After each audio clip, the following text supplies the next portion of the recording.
انا مش عارف اجيبها لكم ازاي. نادي الزمالك يتغلب ويطلع من فاينل كاس مصر من امام بيراميدز بحكم مصري. اللي بيراميدز اي ماتش قدام الاهلي يستخدم حكام اجانب. ممكن يكون باتشوكا هو اللي عمل ده. لانه جاي عايز يعمل نفسه تاريخ، فما يعرفش بقى الوان قدامه لا اهلي ولا زمالك. الراجل بصراحه بيقول لك انا ما فزتش الماتش ده النهارده، انا فزته من يوم ما حضرت مصر علشان ادرب بيراميدز.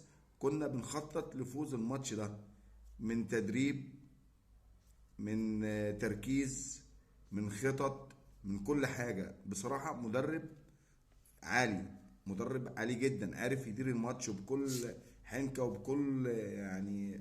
عنده قوة شخصية انه يطلع عبد الله السعيد من اول ربع ساعة، يخرج كابتن الفريق عبد الله السعيد بتقلب خبرته وهو مغلوب ومطرود منه واحد، ويطلع عبد الله السعيد.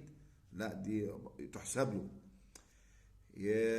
ينزل بردك تغيير في الوقت الاخير من المباراة، ويخرجه ينزل دور الجباس. يعني بديل طلع تاني، يا بديل خرج ونزل تاني برضك. ده قوة شخصية تتحسب لماتشوكا، وينزل دور الجباس عشان ضربات الجزاء، وفعلا ينجح في كده ويفوز بضربات الجزاء على نادي الزمالك. ولا عزاء طبعا لكابتن الفريق الأسطورة شيكابالا انه ضيع على الزمالك الفوز، وزيزو طبعا اللي سبقه واللي ضيع اول ضربة جزاء بكل استهتار، وبيلعبها بطريقة يعني مستفزة جدا. فنقول مبروك لبيراميدز وهارد لك لنادي الزمالك اللي أول مرة يتهزم قدام نادي بيراميدز وبحكام مصريين.